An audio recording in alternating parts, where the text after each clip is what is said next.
এটা আমার আত্মরক্ষার অধিকার। আমি কিন্তু অন্য রাজনৈতিক দলের মতো ইন্ডিয়া লন্ডন কিন্তু পালাই নাই, আমি পালাবো না। আমি এই কোরআন থেকে পালানো শিখি নাই, আমি এই কোরআন থেকে পিঠ দেখানো শিখি নাই, আমি এই কোরআন থেকে দুর্বল হওয়া শিখি নাই। কাজে আমি সরকারকে পরিষ্কার বার্তা দিতে চাই, আমার আত্মরক্ষার অধিকার বলবৎ করতে হবে। আপনারা কি করবেন না করবেন আমি জানি না। এই উগ্রবাদী ধর্ম ব্যবসায়ী এই সাপের বংশধরের হাত থেকে এই রাষ্ট্রের জনগণকে রক্ষার দায়িত্ব আপনাদের। যদি আপনারা করতে না পারেন সে দায় আপনাদের, কিন্তু আমার এলাকা রক্ষার দায়িত্ব আমার। আমি হিজবুত তাওহীদ আন্দোলন সহ এদেশের সাধারণ মানুষ যারা সত্যকে সমর্থন করেন, তাওহীদকে সমর্থন করেন, এই উগ্রবাদী তাণ্ডবকে মোকাবেলা করতে চান, আমি যখনই ডাক দেব সারা বাংলাদেশ থেকে লাখে লাখে সৈনিক একত্রিত হয়ে এর মোকাবেলা করতে হবে। এই লড়াই আমাদের মুক্তির লড়াই, এই লড়াই আমাদের বাঁচার লড়াই, এই লড়াই আমাদের ঈমান রক্ষার লড়াই। এই লড়াই আমরা জীবন দেব, পালাবো না। কারণ আমরা কোনো অন্যায় করি নাই, কোনো আইন ভঙ্গ করি নাই। এত বড় হিম্মত এই দেশে থাকতে দিবে না। Who are you? Who are you? তুমি কে? থাকতে দিবা না এই দেশে? দেশ কি তোমার বাপ দাদার? কোথায় কোথায় দেশে থাকতে দিবা না। এখন সময় হয়েছে এদের বিরুদ্ধে দুর্বার প্রতিরোধ রচনা করার। সবাই কি আপনারা রেডি? একটা গোষ্ঠী জঘন্য মিথ্যাচার করছে, অপপ্রচার চালাচ্ছে, বিরোধিতা করছে। তারা প্রথম অনেক জঘন্য মিথ্যাচার করত, সেগুলির থেকে তারা সরে এসেছে। যেমন প্রথম বলতো আমরা খ্রিস্টান, আমরা মানুষকে কালো কাপড় দিয়া মাটি দেই, বসাইয়া কবর দেই। এই মসজিদটা এরকম এত বড় মসজিদ ছিল না, এটা ছিল ছোট্ট একটা 40-50 জন লোকের নামাজ পড়ার একটা ব্যবস্থা। 2016 সালে এরা গির্জা আখ্যা দিয়ে এই মসজিদটাকে তারা ভেঙে দিয়েছে। সেই মসজিদে নির্মাণ করতে আসা 2 জন সদস্যকে জবাই করে হত্যা করেছে, হাত পায়ে রক কেটে দিয়েছে, চোখ তুলে নিয়েছে। বাড়ির ভেতরে আশেপাশে 114 জন নারী শিশু পুরুষকে তারা আহত রক্তাক্ত বিকলাঙ্গ করেছে। আমার বাড়িঘর লুটপাট করেছে, আগুন দিয়ে জ্বালিয়ে দিয়েছে, আরও অনেক ভয়াবহ ঘটনা ঘটেছে। এখন তারা নতুন করে আরেকটা ষড়যন্ত্র করছে। এখন তাদের নতুন ষড়যন্ত্রের সুর হচ্ছে ওই আগের কথা থেকে সরে গেছে। আগে এই জিনিসটা সস্তা অপপ্রচার চালিয়ে আর লাভ হয় নাই। এখন সাধারণ মানুষ দেখেছে যে না, এখানে তো মসজিদ, এখানে 4 তলা মসজিদ, জুমার নামাজে হাজার হাজার মুসল্লি আসেন, আমাদের বক্তব্য শোনেন। তো এই ডাহা মিথ্যা এখন আর বাজারে যায় না, চলে না। এখন তারা অপপ্রচার শুরু করেছে কি আমরা নাকি মানুষের ঈমান নষ্ট করতে দাঁড়িয়েছি। এরা ওয়াজ করে, এরা বয়ান করে, আপনারা মনে করছেন এরা দ্বীনের খেদমত করে, কিন্তু আল্লাহ সুবহানাহু ওয়া তাআলার ফয়সালা হয়ে গেছে এদের ব্যাপারে। এদের মুখোশ আল্লাহ সুবহানাহু ওয়া তাআলা এখন আল্লাহ নিজ করুণায় এখন উন্মোচিত করবেন। এটা আল্লাহর ফয়সালা। কারণ ইসলাম আল্লাহর, ইসলাম আমারও না, আপনারও না, কারও না। ইসলাম কার? আল্লাহর। ইসলাম এই দিন, এই কোরআন যার উপরে নাজেল হয়েছে রাহমাতাল লিল আলামিন, ওনাকে একটা দিনের জন্য শান্তিতে ঘুমাতে দেয় নাই আরবের কাফেররা। উনি লড়াই করেছেন, রক্ত দিয়েছেন, পেটে পাথর বেঁধেছেন, শত্রুর আঘাতে আঘাতে জর্জরিত হয়েছেন। তিনি প্রিয় জন্মভূমির মায়া ত্যাগ করে দেশান্তরিত হয়েছেন, যেটা আমরা বলি হিজরত। এত কষ্ট, এত লড়াই, 160টা যুদ্ধ করেছেন। সেই মহানবী এই পবিত্র কোরআন দিয়ে গেছেন মানব জাতির মুক্তির জন্য, শান্তির জন্য। এই কাজ বাদ দিয়ে যারা এটাকে ব্যবসার হাতিয়ার হিসেবে নেবে তাদেরকে আল্লাহ ছাড়বে না। এই শাস্তি হবে স্পেশাল শাস্তি, চোরের শাস্তি। আল্লাহ বলছেন চুরি করলে হাত কেটে দাও, দুনিয়াতে তার শাস্তি হয়ে গেছে। ব্যভিচার করলে 100 বেত মারো, দুনিয়াতে তার শাস্তি হয়ে গেছে। কিন্তু এই দিনের বিনিময় নিলে আল্লাহ বলছেন হাত কাটার কথাও বলে নাই, বেত মারার কথাও বলেন নাই। এই শাস্তি আল্লাহ নিজের হাতে রাখছেন। বলছেন আগুন খায়, আগুন। হেদায়েতের পরিবর্তে তারা গুমরাহি ক্রয় করেছে, মানে আযাব সহ্য করে তারা কতই না ধৈর্যশীল।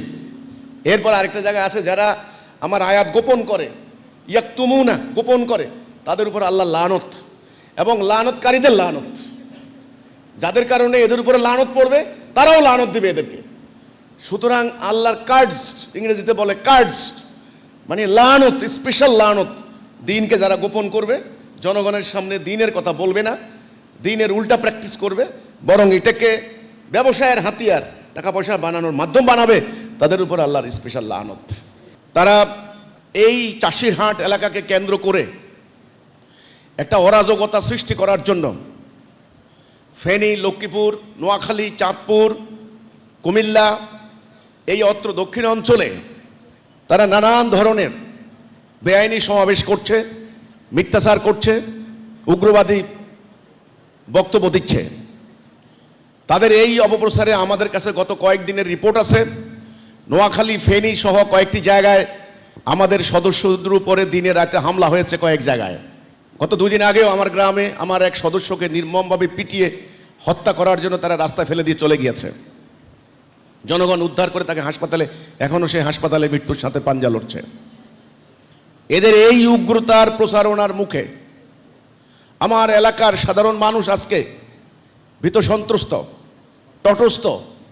আমি যখন এই জুমার নামাজে অংশগ্রহণ করার জন্য আসলাম, অনেকেই আমাকে বলেছেন যে আমাদের নোয়াখালীর ভাষায় বলে এরিও হুঞ্চুনি। আমি বললাম কি খবর? বলছে ওরা নাকি তোমাদেরকে এই করবে ওই করবে, ওরা নাকি 3 তারিখে এটা করবে ওইটা করবে এটা করবে। তার মানে তারা ভেতরে ভেতরে একটা সাংঘাতিক আতঙ্ক, একটা অরাজকতা সৃষ্টি করার জন্য পায়তারা করছে। এই পরিপ্রেক্ষিতে আমরা কি করেছি? আমরা সরকারকে জানাচ্ছি, আইন শৃঙ্খলা বাহিনীকে জানাচ্ছি, আমরা মিডিয়াকে জানাচ্ছি, গোয়েন্দা কর্মকর্তাদেরকে জানাচ্ছি। কারণ আমরা জানি দেশে একটা সরকার আছে, সরকার যথাযথ পদক্ষেপ নেবেন সেটা আমরা আশা করেছি। এখন তাদের সোশ্যাল মিডিয়া, তাদের অ্যাক্টিভিস্ট যারা আছে, এই উগ্রবাদী বক্তাদের অন্ধ অনুসারী যারা আছে, আপনি দেখবেন তারা ব্যাঙ্গাসির মতো বেড়েছে, ব্যাঙ্গাসির মতো। আমি বলেছি যে এই সংখ্যার অহংকারে তারা এই সত্যের বিরোধিতায় নেমেছে। আল্লাহ সুবহানাহু ওয়া তাআলা অতি অচিরেই এ ফয়সালা করবেন, এই সংখ্যাকে আল্লাহ বিনাশ করবেন। কারণ যেই কোনো কিছুর অহংকার দিয়ে আপনি যদি সত্যকে প্রত্যাখ্যান করেন, ওই জিনিসটাই বিনাশ হবে। এটা আল্লাহর লানত। কারণ আল্লাহ বলেছেন ইউরিদুনা লিইউতফিউ নূরাল্লাহ বিআফওয়াহিহিম ওয়াল্লাহু মুতিম্মু নূরিহি ওয়ালাউ কারিহাল কাফিরুন। আল্লাহর নূরকে তারা নির্বাপিত করে দিতে চায়, কিন্তু আল্লাহ সেটা উদ্ভাসিত করবেন। এটা আল্লাহর সিদ্ধান্ত। তো কথা হচ্ছে এই, আমরা দেখলাম গত ইন্টারিমের টাইমে ইউনূস সরকারের সময় তারা অন্তত 600 মব করেছে, 2 থেকে 250 মাজারে হামলা করেছে, 100 অন্তত মানুষ খুন করেছে। তোমরা মাজারে হামলা করলা, মাজারে বেদাত, সেখানে এটা হয় ওইটা হয় না, আমার এটা তো মাজার না। তোমরা কি করো? হিন্দুদের বাড়ি ঘরে হামলা করো, হিন্দুদেরকে থাকতে দিবা না এই দেশে, হিন্দুরা বুঝবে তোমাদের সাথে। কিন্তু আমরা তো আর হিন্দু না, এখানে তোর মন্দির না, এখানে থাকতে দিবা না। আচ্ছা, তোমরা কি করো? অমুক রাজনৈতিক দল স্বৈরাচার, তাকে দেশে থাকতে দিব না, তাকে পিটিয়ে মেরে কেটে বের করে দিলা। আমরা কি রাজনীতি করেছি? তাহলে কারা থাকবে দেশে? অমুকরে থাকতে দিবা না, তমুকরে উচ্ছেদ করে দিবা, দেশটাকে মগের মুল্লুক। আমি এই পরিপ্রেক্ষিতে বলতে চাই, আজকের এই জুমার দিনে হাজারো মুসল্লির সামনে তাদেরকে আমি আহ্বান করব, তাদের উগ্রবাদী আস্ফালন থেকে তারা বিরত হবেন। প্রত্যেকটা মানুষের, এই দেশ আমার আপনার সকলের, এই দেশের বসবাস করার অধিকার, সকলের ন্যায়সঙ্গত অধিকার, শাসনতান্ত্রিক অধিকার, মানবাধিকার, এটাকে বলে হিউম্যান রাইটস। কথা বলার অধিকার, বাক স্বাধীনতার অধিকার। আমি আপনি যদি কোনো অন্যায় করি, কর্তৃপক্ষ আছে, অথরিটি আছে, সেখানে বলুন, কিন্তু থাকতে দিবেন না, উচ্ছেদ করে দিবেন। আমরা বসে বসে আঙ্গুল চুষবো না। এই কথাটাই আমি বলে দিলাম আজকে। প্রত্যেকটা মানুষ, যেমন আমার এলাকায় এখন 2016 সালে ওরা হামলা চালিয়ে আমার 2টা ভাইকে জবাই করেছে, আমার বাড়িঘর লুটপাট করেছে, আমার গবাদি পশু প্রকাশ্য দিবালোকে নিয়ে গেছে, মাছ ধরে নিয়ে গেছে, প্রকাশ্যে লুটতরাজ হয়েছে। আমরা কিন্তু পাল্টা কারোর সাথে হিংসা করি নাই, কাউকে হামলা করি নাই।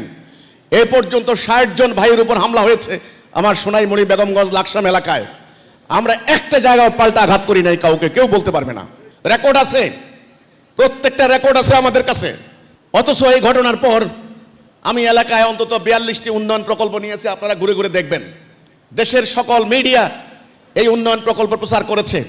রাষ্ট্রের কল্যাণে, দেশের কল্যাণে, মানবতার কল্যাণে, দেশের মানুষের গ্রামীণ অর্থনীতিকে সচল করার জন্য আমি 42টি উন্নয়ন প্রকল্প হাতে নিয়েছি। আপনি দেখেন, এখান থেকে 1 কিলোমিটার 2 কিলোমিটার পূর্ব থেকে শুরু করে বাজার পর্যন্ত আমার কোনোটা মৎস্য প্রকল্প, কোনোটা গরু মোটাতাজাকরণ প্রকল্প, কোনোটা ডেয়ারি ফার্ম, কোনোটা ইন্ডাস্ট্রি ফ্যাক্টরি, গার্মেন্টস ফ্যাক্টরি, এখানে হাসপাতাল, স্কুল, এখানে মসজিদ, এখানে আবাসন প্রকল্প, 42টি প্রকল্প, হাজার হাজার মানুষের কর্মসংস্থান। হাজার হাজার মানুষের জীবন জীবিকা, হাজার হাজার মানুষের বাড়িঘর। তোমরা বলো কি এখানে লুটপাট করবা, উচ্ছেদ করবা? আমি দেশের ধর্মপ্রাণ শান্তিপ্রিয় সাধারণ মানুষকে বলতে চাই, যারা ইতোমধ্যে আমার বক্তব্য শুনেছেন, আমার বক্তব্যকে সমর্থন করেন, দেশপ্রেমিক ইমানদার জনতা, আপনারা এই উগ্রবাদী, এই ধর্ম ব্যবসায়ী, এই জালেমদের বিরুদ্ধে আপনারা প্রতিরোধ গড়ে তুলবেন। আমি সরকারকে বলতে চাই, এদের তাণ্ডব নিয়ন্ত্রণ করুন। আমাদের আত্মরক্ষার অধিকার আছে। আমি দুটি উদাহরণ দেব। ভিয়েতনামের আমেরিকার সৈন্যরা তারা ভিয়েতনাম গিয়েছে, ভিয়েতনামকে ধ্বংস করে দিবে, কিন্তু ভিয়েতনামের জনগণ বাড়িঘর ছেড়ে তারা কবরে ঘুমিয়েছে, সিদ্ধান্ত নিয়েছে আমাদের মাটি রক্ষা করব আমরা। 52,000 সৈন্য হারিয়ে পৃথিবীর অন্যতম পরাশক্তিধর রাষ্ট্র লেজ গুটে পালিয়েছে, ভিয়েতনামের জনগণের বিজয় হয়েছে। সেখানে ভিয়েতনামের জনগণকে উৎসাহিত করেছে একজন সমাজতান্ত্রিক নেতা, ওনার নাম হচ্ছে হো সি মিন। হো সি মিন তিনি তাদেরকে উদ্দীপ্ত করেছেন। নাম্বার 1। নাম্বার 2, মদিনায় মুনওয়ারা, আমার নবীর শহর, মদিনাতুন নবী, মদিনাতুর রসুল। এই মদিনায় আল্লাহ নবী যখন গেলেন তখন সত্যের আলোকে নির্বাপিত করে দেওয়ার জন্য এই কাফেররা ষড়যন্ত্র করেছিল। একটা যুদ্ধের নাম আহজাব, সম্মিলিত বাহিনী, হাজার হাজার সৈন্য অস্ত্র নিয়ে তারা মদিনাকে আক্রমণ করেছিল। তারা বলেছিল চিরতরে মুহাম্মদ সাল্লাল্লাহু আলাইহি ওয়াসাল্লাম, মুহাম্মদ এবং তার অনুসারীদেরকে তারা দুনিয়া থেকে উচ্ছেদ করে দেবে। কিন্তু ইতিহাস সাক্ষী, রাসূল এবং সাহাবীরা যারা ঈমান এনেছেন, পেটে পাথর বেঁধেছেন, গাছের লতা পাতা খেয়েছেন, কিন্তু পরে ইতিহাস সাক্ষী তারা নিজেরাই পরাজিত হয়েছে। সেই মদিনার সেনাবাহিনী সারা জাজিরাতুল আরব মাত্র 8 বছরের ব্যবধানে পুরো জাজিরাতুল আরব আল্লাহর দ্বীনের আন্ডারে এনেছে। নাম্বার 3, মুসা আলাইহিস সালাম, ওনাকে আল্লাহ রাব্বুল আলামিন দায়িত্ব দিয়েছেন ফেরাউনের সাম্রাজ্যকে, ফেরাউনের কাছে যাওয়ার জন্য, তাওহীদের ঘোষণা দেওয়ার জন্য। মুসা আলাইহিস সালাম বলেছিলেন যে আল্লাহ রাব্বুল আলামিন, ফেরাউন তো খুব ক্ষমতাশালী, প্রভাবশালী, আল্লাহ এই ঘটনাগুলি আপনারা জানেন, অনেক বিস্তারিত ঘটনা।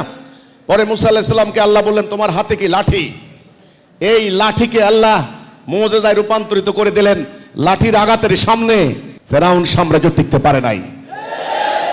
আমি কথাগুলো এই জন্য বললাম, আমরা সত্য নিয়ে দাঁড়িয়েছি, আমরা কোনো অন্যায় করি নাই, কোনো আইন ভঙ্গ করি নাই। কেউ বলতে পারবে না এদেশে রাজনীতির নামে রাজনৈতিক দলগুলি বহু জাতিবিনাশী কর্মকাণ্ড ঘটিয়েছে, বহু জ্বালাও পোড়াও করেছে, বহু মানুষ খুন করেছেন হরতাল অবরোধের নামে, কিন্তু হিজবুত তাওহীদ কোনো অন্যায় করে নাই। আর আজকে যে সমস্ত ধর্ম ব্যবসায়ী গোষ্ঠী তারা আজকে মব সৃষ্টি করার জন্য, তাণ্ডব করার জন্য এই ধরনের পায়তারা করছে, তারা অতীতে গত 54 বছরে তাদের অনেক অনেক জঘন্য জঘন্য রেকর্ড আছে উগ্রবাদ, জঙ্গিবাদের। আমার এই বাড়ি ঘর, আমার সহায় সম্বল, আমার ক্ষেত খামার, আমার নারী পুরুষ, আমার শিশুদের জীবন, অর্থাৎ এক কথায় আমার এই বসতিকে রক্ষা করা, এটা আমার মানবিক অধিকার, মানবাধিকার, এটা আমার আত্মরক্ষার অধিকার। আমি কিন্তু অন্য রাজনৈতিক দলের মতো ইন্ডিয়া, লন্ডন কিন্তু পালাই নাই, আমি পালাবো না। এই কোরআন থেকে আমি শিখেছি, এই কোরআন আমাকে শিক্ষা দিয়েছে। আল্লাহ সুবহানাহু ওয়া তাআলা বলেছেন তুমি যখন সত্য নিয়ে দাঁড়াবে, তুমি পিছপা হবে না, তুমি বিচলিত হবে না, তুমি পৃষ্ঠ প্রদর্শন করবে না, তুমি সামনে আগাবে, আল্লাহ তোমার সাথে থাকবেন। 5000 ফেরেশতা, সৈনিক, সোলজার ফেরেশতা তোমার সঙ্গে থাকবে। আমি এই কোরআন থেকে পালানো শিখি নাই, আমি এই কোরআন থেকে পিঠ দেখানো শিখি নাই, আমি এই কোরআন থেকে দুর্বল হওয়া শিখি নাই। এই কোরআন থেকে আমি শিখেছি আল্লাহ বলেছেন সবচাইতে শ্রেষ্ঠ মৃত্যু হচ্ছে আল্লাহর রাস্তায় শাহাদাতের মৃত্যু। আমরা যারা এই সত্য নিয়ে দাঁড়িয়েছি, মানবতার কল্যাণে এই সত্য ধারণ করে আমরা দিন রাত আল্লাহর কাছে দোয়া করি, আল্লাহ রোগে মরতে চাই না, দুর্ঘটনায় মরতে চাই না, আল্লাহ তোমার রাস্তায় রণাঙ্গনে শহীদ হতে চাই। কাজে আমি সরকারকে পরিষ্কার বার্তা দিতে চাই, আমার আত্মরক্ষার অধিকার বলবৎ করতে হবে। আপনারা কি করবেন না করবেন আমি জানি না। এই উগ্রবাদী ধর্ম ব্যবসায়ী, এই সাপের বংশধরের হাত থেকে এই রাষ্ট্রের জনগণকে রক্ষার দায়িত্ব আপনাদের। যদি আপনারা করতে না পারেন সে দায় আপনাদের, কিন্তু আমার এলাকা রক্ষার দায়িত্ব আমার। আমি হিজবুত তাওহীদ আন্দোলন সহ এদেশের সাধারণ মানুষ যারা সত্যকে সমর্থন করেন, তাওহীদকে সমর্থন করেন, এই উগ্রবাদী তাণ্ডবকে মোকাবেলা করতে চান, আমি যখনই ডাক দেব সারা বাংলাদেশ থেকে লাখে লাখে সৈনিক একত্রিত হয়ে এর মোকাবেলা করতে হবে। এই লড়াই আমাদের মুক্তির লড়াই, এই লড়াই আমাদের বাঁচার লড়াই, এই লড়াই আমাদের ঈমান রক্ষার লড়াই। এই লড়াই আমরা জীবন দেব, পালাবো না, কারণ আমরা কোনো অন্যায় করি নাই, কোনো আইন ভঙ্গ করি নাই। এত বড় হিম্মত এই দেশে থাকতে দিবে না। Who are you? Who are you? তুমি কে? থাকতে দিবা না এই দেশে? দেশ কি তোমার বাপ দাদার? এই দেশের জনগণ তাদের অধিকার রয়েছে। মানুষ চাষবাস করবে, মানুষ তার ধর্ম পালন করবে, মানুষ তার অধিকার প্র্যাকটিস করবে। কোথায় কোথায় দেশে থাকতে দিবা না। কাজেই আমি দেশের সাধারণ মানুষ এবং হিজবুত তাওহীদের ভাই বোনদেরকে পরিষ্কার বার্তা দিয়ে দেব, এখন সময় হয়েছে এদের বিরুদ্ধে দুর্বার প্রতিরোধ রচনা করার। সবাই কি আপনারা রেডি? আলহামদুলিল্লাহ।